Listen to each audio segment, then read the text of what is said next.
నా పేరు కట్టూరు శ్రీనివాస్ అండి, దేవరపల్లి. ఈరోజు జగన్ గారు ఏదో మాకు బేళ్ళు చూసి మాకు ఏదో మంచి రేట్ ఇప్పిస్తామని చెప్పి వచ్చారు. రేట్ ఇప్పించడం వల్ల కూడా అసలు పొగాకు ఆక్షన్ విధానాన్ని చూడలేదు. ఆయన చూడకుండా మా బేళ్ళన్నింటినీ కూడా తొక్కేశారు. రైతు అన్న వాళ్ళు లేకుండా కార్యకర్తలని గట్రా తీసుకొచ్చి రైతులు వాళ్ళు శుభ్రంగా మా బేళ్ళను శుభ్రంగా పాటు చేశారు. అంతే తప్ప ఒక ఆక్షన్ విధానాన్ని కానీ, ఆక్షన్ ఎలా జరుగుతుందని కానీ, ఆక్షన్లో ఏ సమస్యలు ఉన్నాయని కానీ, రైతుకి ఏ సమస్య ఉన్నదని మా పొరపాటుని అడగలేదు. ఒక అలగాజనాన్ని తీసుకొచ్చి మొత్తం ప్లాట్ఫారాన్ని మొత్తం నాశనం చేశారు తప్ప మాకు ఏదైనా ఈయన వల్ల ఏ ఉపకారం లేదు.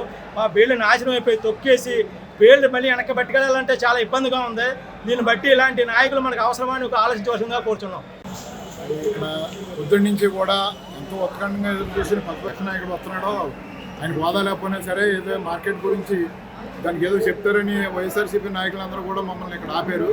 కానీ అక్కడ వచ్చిన తర్వాత వాళ్ళ 100 మంది కూడా ఆ నాయకుడితోటి తిరుగుతమే తప్ప వాళ్ళు మొత్తం అలగజనాన్నంతా తీసుకొచ్చి బేళ్ళు దొక్కేసి నాశనం చేశారు తప్ప మార్కెట్ గురించి కానీ, మార్కెట్ విధానాల గురించి కానీ, లోకల్ ఏం జరిగింది, ఇప్పుడు ఏం జరిగింది కానీ తెలుసుకోవడానికి కూడా ట్రై చేయకుండా ఆయన బయటికి వెళ్ళిపోయాడు ఆయన. ఇప్పుడు వరకు మాకు చంద్రబాబు నాయుడు గారు చాలా బాగా చేశారు. ఆయన కొన్ని దీని గురించి కేజీకి 20 రూపాయలు 30 రూపాయలు కూడా పెంచే ఉద్దేశంలో ఉన్నాడు. అయినా సరే ఈ రైతులు రాజకీయం కోసం అసలు తీసుకొచ్చారు.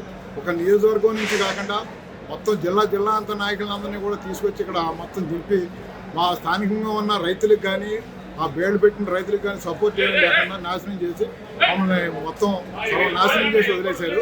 మాకు దీని గురించి గవర్నమెంట్ తక్షణం దీని గురించి ఆయన గురించి పట్టించుకోకుండా ఈ పొగాకు సమస్య గురించి కొద్దిగా చేసి మమ్మల్ని బయటపడేవాళ్ళకి కోరుతున్నాం.